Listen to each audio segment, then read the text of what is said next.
오늘은 교단적으로 순교자 기념주일로 지키는 날입니다. 감리교 동부연에서 만든 순교자 자료를 보면서 이 지역에도 순교의 신앙을 갖고 순교하신 신앙의 선조들이 있고 그 순교의 씨앗이 오늘날 많은 생명의 열매를 맺게 된 것을 보게 됩니다. 그리고 참 신앙은 타협하지 않는다 하는 것을 그 자료를 보며 생각을 하게 되었습니다. 때로는 그 타협하지 않은 대가가 생명을 요구할 때가 있는데 그럴지라도 참된 신앙은 타협할 수 없는 것이다. 세상이 바뀌고 삶의 방식이 바뀌고 그 작은 타협이 시간이 흐른 후에는 엄청난 변질이 이루어지고 엄청난 변화가 있기 때문에 타협할 수 없는 것이고요.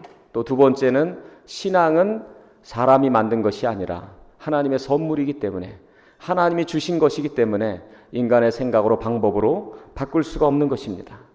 사람이 만든 것이면 생각을 따라 삶의 변화를 따라 이렇게도 바꾸고 저렇게도 바꾸겠지만 믿음은 하나님의 선물이고 하나님의 방식으로 우리에게 주신 거기 때문에 그 말씀을 지켜야 할 책임이 있고 그 믿음의 삶의 방식을 따라 걸어가야 하는 것입니다.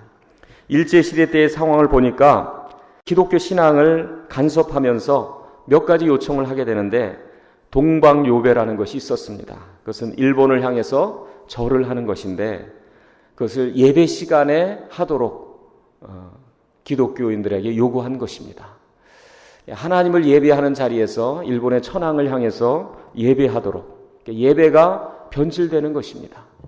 그것을 단호하게 거절해야 참 믿음을 지키는 것인데 그렇게 되면 온갖 핍박과 고문과 심지어는 죽음이 오기 때문에 많은 이들이 갈등하고 두려워하고 또 타협하고 그랬던 것을 봅니다.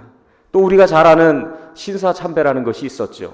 일제강점기에 일본이 천황 이데올로기를 주입하기 위해서 신사를 한국 여러 곳곳에 세우고 그곳에 가서 참배하도록 요구하게 된 것입니다. 우상 앞에 절을 하지 말라 하는 말씀을 어기게 하고 하나님이 아닌 헛된 것을 예배하고 숭배하도록 그렇게 방향을 바꾸는 겁니다. 신앙이 변질되기 시작하는 겁니다. 타협하면 편안하고 안주하면서 여전히 교회를 갈 수 있지만 거절하면 심한 고문과 죽음이 오고 핍박이 오는 것이기 때문에 역시나 많은 사람들이 갈등하게 되었습니다. 또 한국 신민 서사를 제창했다고 합니다. 우리는 한국 신민이고 우리는 천황에게 충성을 맹세합니다 하는 그 내용을 외우게 하고 우리가 오늘 사도신경과 주기도문을 외우고 고백하듯이 한국 신민 서사를 외우게 하고 그것을 또한 예배드릴 때 그것을 고백하도록 강요한 것입니다. 역시 따르면 편리하고 우리가 그것을 하고 또 예배드리면 되지 하고 타협할 수도 있고 그러나 그 예배는 변질되는 것이고 그 신앙은 변질되는 것이고 자기 방식의 신앙은 걸어갈 수 있지만 하나님이 주신 참 신앙은 잃어버리는 것이고 변질되기 시작하는 것입니다. 그러나 그것도 단호하게 어길 경우에는 모진 고문과 박해가 따라야 했습니다. 이뿐 아니라 교회가 천황을 숭배하지 아니하고 헛된 우상을 섬기지 아니하고 참 하나님을 예배하는 곳이기 때문에 교회의 기도문과 설교, 찬미가 등을 검열하기까지 했습니다. 그리고 교회 내정과 제도 개혁에까지 손을 뻗치게 됩니다. 이것을 지켜내지 못하면 신앙은 변질되는 것입니다. 하나님이 주신 말씀을 지켜내지 못하는 것입니다. 참 하나님에게서 멀어지는 것입니다. 변질된 신앙, 변질된 종교로 점점 나아가는 것입니다. 그러나 육체의 핍박과 고문과 그 모든 것에 굴복하고 그리고 타협하는 이들이 있었습니다. 어떤 이들은 신사참배를 따르기도 했고 변질된 신앙으로 스스로 정당화하면서 여전히 예배를 드리기도 했습니다. 그런 상황에서 신앙은 둘로 나누어집니다. 한쪽은 생명을 바쳐서라도 이 믿음을 지키는 것이고 또 한쪽은 육체적으로 편안하고 안정을 지키고 그 두려움을 굴복해서 결국은 우리가 교회를 지키기 위해서 예배를 드리기 위해서 어쩔 수 없다라고 정당화를 하면서 타협하는 신앙으로 나아간 것입니다. 그런데 오늘의 신앙은 그냥 거저 지켜진 것이 아니라 순교의 신앙을 가지고 생명을 드리고 신앙의 양심을 따라 믿음을 지킨 이들에 의해서 우리의 믿음이 변질되지 아니하고 오늘까지 오게 되고 그것이 수많은 열매로 나타나게 된 것을 여러분 믿으시기를 바랍니다. 만일 작은 것 하나를 받아들이게 되면 시간이 흐른 후에 전혀 엉뚱한 신앙이 되는 것이고 그 신앙은 변질되기 시작하는 것입니다. 그래서 신앙은 타협할 수 있는 것이 아니고 말씀은 지켜내야 하는 것입니다. 세상에는 타협할 수 있는 것이 있고 절대로 타협해서는 안 되는 것이 있고 세상에는 함께 융합해야 되는 것이 있고 절대로 융합할 수 없고 지켜내야만 하는, 반드시 지켜내야만 하는 것들이 있다 하는 것을 우리가 깨달아야 합니다. 여러분, 주의를 지키는 신앙도 얼마든지 타협할 수 있습니다. 우리가 사는 이 땅은 주의를 지킬 수 있는 직장이 너무나도 적습니다. 그리고 주의를 지키다 보면 손해를 보는 일들이 너무 많습니다. 얼마든지 정당하고 타협할 수 있지만 그 한 가지가 무너지면서 수많은 것들이 무너지게 되고 그 믿음과 신앙이 참된 예배가 무너지고 변질되기 시작한다는 겁니다.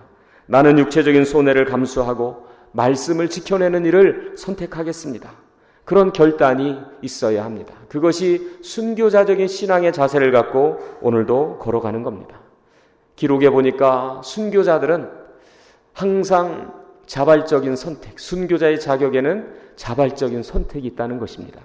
그것은 얼마든지 피할 수 있는 상황이 있고 얼마든지 그 위기와 고난을 벗어날 수 있는 상황 속에서 자기의 신앙 양심을 따라 그렇게 할 수 없기 때문에 자발적으로 그것을 결정하고 선택하며 기꺼이 고난을 감수하고 생명을 잃고 그리고 순교하는 길을 선택한 것입니다. 여러분, 믿음을 지켜내지 않으면, 하나님이 주신 선물을 지켜내지 않으면 그것은 변질되는 것이고 그것은 배교하는 것이다. 그것은 어쩌면 오늘 두아디라 교회의 상황과 비슷합니다. 신앙적으로 성실할 수 있지만 여전히 교회 가서 봉사하고 그리고 예배를 드리고 그리고 선한 일을 하고 그리고 섬기는 일을 할 수 있지만 한편으로는 세상에 나아가서 믿음을 지켜내지 못하고 말씀을 지켜내지 못하고 세상과 타협하고 그 믿음과 신앙이 변질되어져 가는 모습, 그것은 두아디라 교회의 신앙과 같은 모습입니다. 제가 열심히 교회 다니겠습니다. 봉사하겠습니다. 헌금도 하겠습니다. 그런데 어쩔 수 없습니다. 사정이 있습니다. 세상과 타협하는 것입니다. 그러면 결국은 말씀은 지켜내지 못하는 겁니다. 제가 교회 와서 예배 드리잖아요. 그리고 헌금도 하잖아요. 제가 교회 와서 봉사도 할게요. 그런데 세상에 나아가서는 어쩔 수 없습니다. 하고 가르침을 따라 살지 않고 세상의 가르침에 굴복하고 죄 짓는 일에 참여하고 그곳에서 말씀을 지키는 삶을 지켜내지 못하면 한참이 지난 후에 그것은 엄청난 변질된 신앙이 되는 것입니다. 오늘 두아디라 교회의 상황도 그런 어려움이 있었습니다. 왜냐하면 말씀을 지켜내려고 하면 너무 큰 불이익을 감당해야 했고 피해가 있었고 또 고난이 다가왔기 때문에 그렇습니다. 19절에 보면 내 사업과 사랑과 믿음과 섬김을 한다. 하나님의 일을 하는 데 있어서 그들이 행한 것도 많았습니다. 정말 섬긴 것도 봉사한 것도 많았습니다. 그런데 내가 여자 이사벨을 용납하였다. 그가 내 종도를 꾀어 행음하게 하고 우상의 제물을 먹게 하였다. 너는 그것을 따라갔고 그것과 타협하였고 너의 신앙을 지키지 못했고 말씀을 지켜내지 못하였다. 여러분, 사람에게 있어서 일터가 얼마나 중요합니까? 그곳에서 일을 한다는 것이 얼마나 귀하고 그곳에서 내 생계의 수단이 또 돈이 나온다는 것이 얼마나 소중한 것입니까? 그 일터를 잃어버린다는 두려움이 얼마나 크겠습니까? 어느 날 열심히 일을 하고서 자, 오늘은 직원 회식이 있습니다 하고 술자리를 거하게 준비합니다. 처음에는 좀 머뭇거리고 또 참여했지만 그래도 제가 술은 사양하겠습니다. 제가 지킬 것은 함께 교제하지만 그래도 사양하겠습니다. 그러나 자꾸 압력을 주고 눈치를 주니까 에라 모르겠다. 이렇게 해다가는 내가 평생 정말 고생하겠다 하고서 한 잔, 두 잔 같이 어울리게 되고 이것은 어쩔 수 없는 일이다. 또 주일이면 내가 열심히 교회 가서 봉사하고 일하고 또 열심히 예배드리면 되겠지 자유하면서 한 잔, 두 잔 함께 어울리고 또 2차를 가고 3차를 가면서 또 다른 죄를 짓게 되고 또 다른 그릇된 탈선에 빠지게 되고 처음에는 그냥 끌려가던 것이 나중에는 재미가 있게 되니까 나중에는 자기가 술자리를 주선하고 모임을 이끌어가고 2차, 3차를 또 주도하게 되고 또 그뿐입니까? 나중에는 주일에도 이런 모임, 저런 요청이 오면은 어쩔 수 없구나 하고 아예 예배도 다 빠지고 전적으로 그렇게 따라가게 됩니다. 두아디라 교회에는 조합이 발달했다고 합니다. 염색업이 발달했어. 루디아가 이 두아디라 출신이라고 그렇게 이야기하죠. 상업이 발달하고 부를 이루는데 그것을 그냥 혼자 할 수 없으니까 조합을 만들어서 이 상업을 이루는 겁니다. 조합을 중심으로 경제적인 터전을 이루어 가는데 이 조합에 가입하지 않으면 경제적인 활동을 하기가 어려워지게 됩니다. 그런데 그 조합을 이끌어가는 강력한 힘이 있고 그 조합에 강력한 어떤 지배되는 그런 지도력이 있습니다. 그러면 거기서 자, 오늘은 다 같이 모여 우리가 축제를 하겠습니다. 다 같이 모여서 우리가 함께 회식을 하겠습니다. 그러면 우상에게 드려진 음식을 먹고 우상에게 숭배하는 의식을 하고 그리고 그들에게 그 우상의 어떤 제의식인 행음하게 되고 그런 일에 자, 우리가 이 조합의 번영을 위해서 하는 일입니다. 조합을 위해서 일하는 것인데 참여하지 않겠습니까?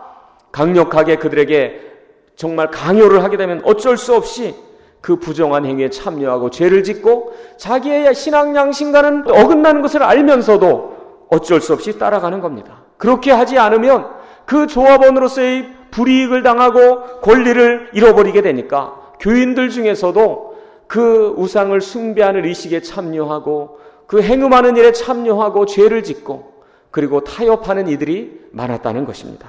그런데 문제는 무엇인가? 때로는 내가 세상 사는 게 얼마나 힘든데 좀 그렇게 하는 게 잘못된 것인가요? 그렇게 둥글둥글 적당히 타협하는 것이 잘못된 것인가요? 꼭 그렇게 힘들게 고난 당하면서만 사는 것이 옳은 것인가요? 이렇게 항변할 수 있습니다. 그런데 오늘 주님의 말씀이 뭐라고 얘기하냐면 따라 하시겠습니다. 너는 지금 사단의 깊은 것을 알지 못한다. 너는 지금 사단의 깊은 것을 알지 못한다.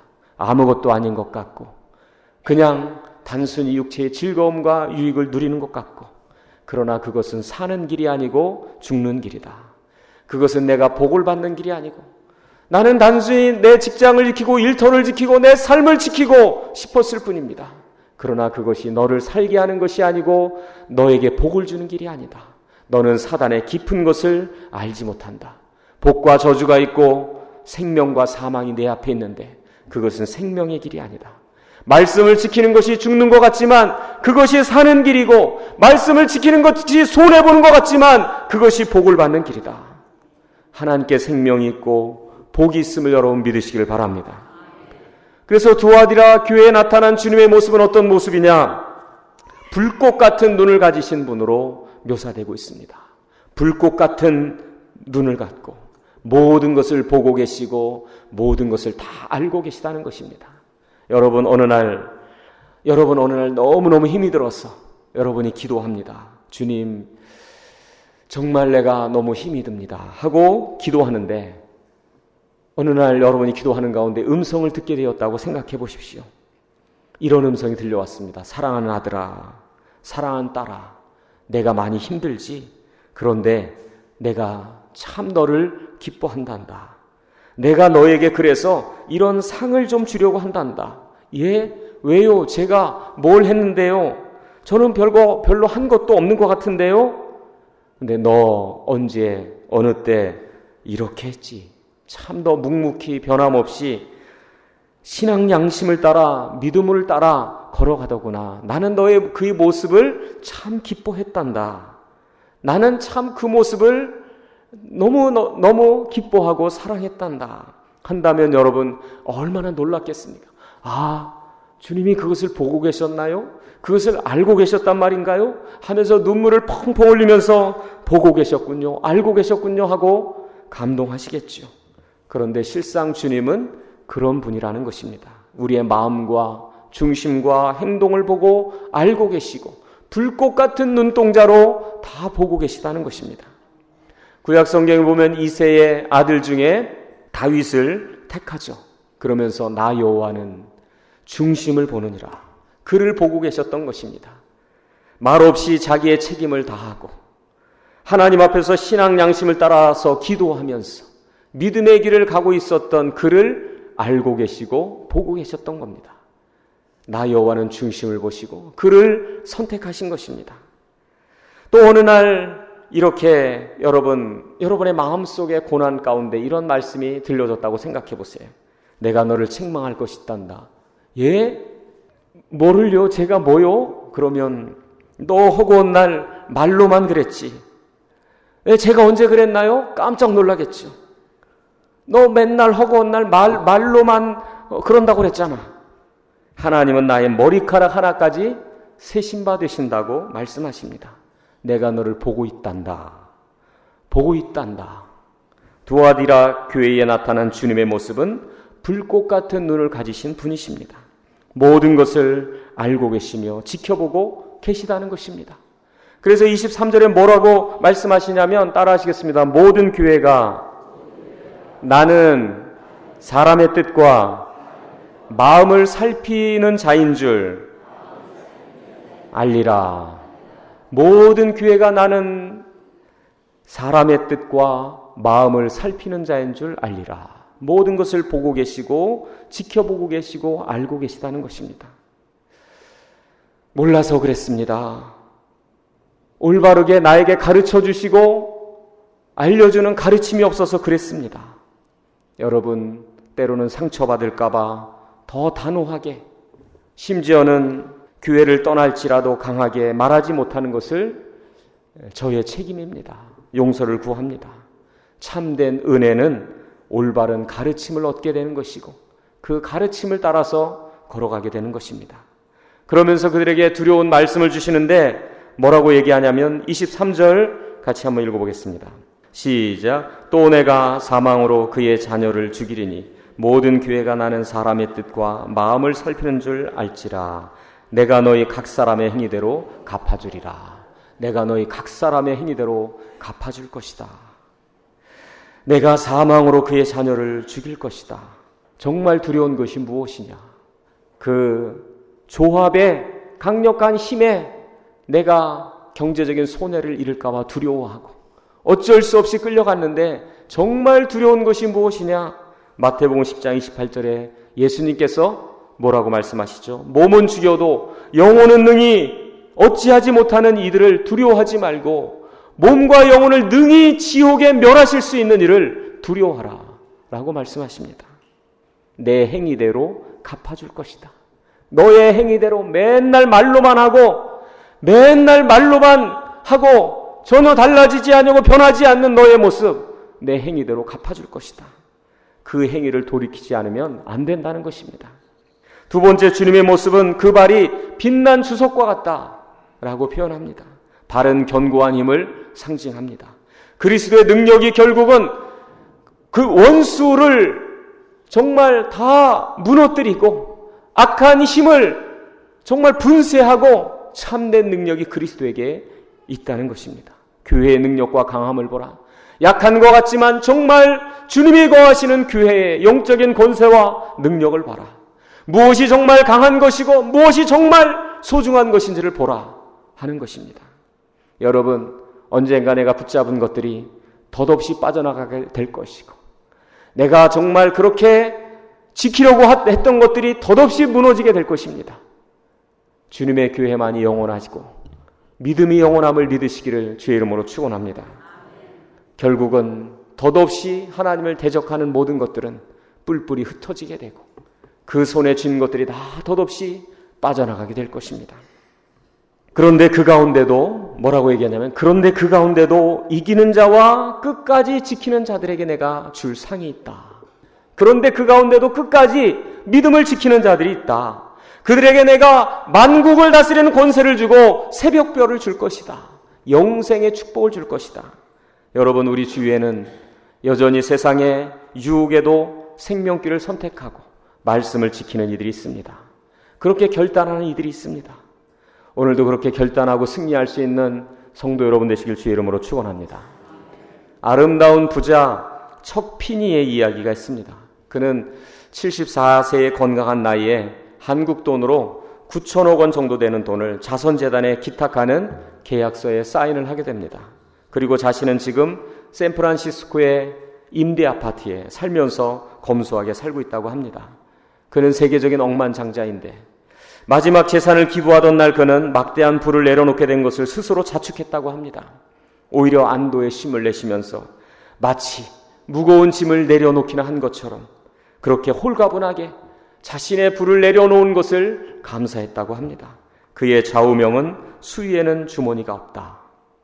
그의 삶은 아주 소탈한 삶이었다고 합니다. 그가 소탈하게 살면서 평생 기부한 총액수는 4조 원입니다. 아름다운 부자 척피니. 사람들은 그래서 그를 이렇게 부릅니다. 그런데 그가 이렇게 기부를 결심하게 된 계기가 있었는데, 어느 날 신앙의 사람이었던 록펠러와 카네기의 책을 읽는 가운데 어떤 가르침이 계속해서 그의 마음에 들려옵니다. 그리고 참된 부라는 것이 무엇인가에 대해서 생각하게 되죠. 그러다가 어떤 성직자가 억만장자가 된 록펠러에게 전한 충고가 그의 가슴에 새겨지게 됩니다. 그 충고는 이런 것이었습니다. 록펠러 씨, 당신의 재산은 눈덩이처럼 커져 눈사태가 되어가고 있습니다. 눈덩이가 더 커지기 전에 재산을 빨리 나눠줘야 합니다. 그렇게 하지 않으면 그 눈덩이는 당신과 당신의 자녀들, 그리고 자녀들과 자녀들의 삶까지 덮칠 것입니다. 그 음성이 자기의 가슴에 들려지기 시작하면서 그 가르침을 따라서 살아가기 시작합니다. 여러분, 오늘 방황하는 우리 성도들, 세상에 나아가 있는 성도들에게 이런 음성이 들려지기를 바랍니다. 아무개 씨, 여러분 집에 가서 좀 얘기하세요. 아무개 씨, 세상으로 달려가는 발걸음을 빨리 돌이키십시오.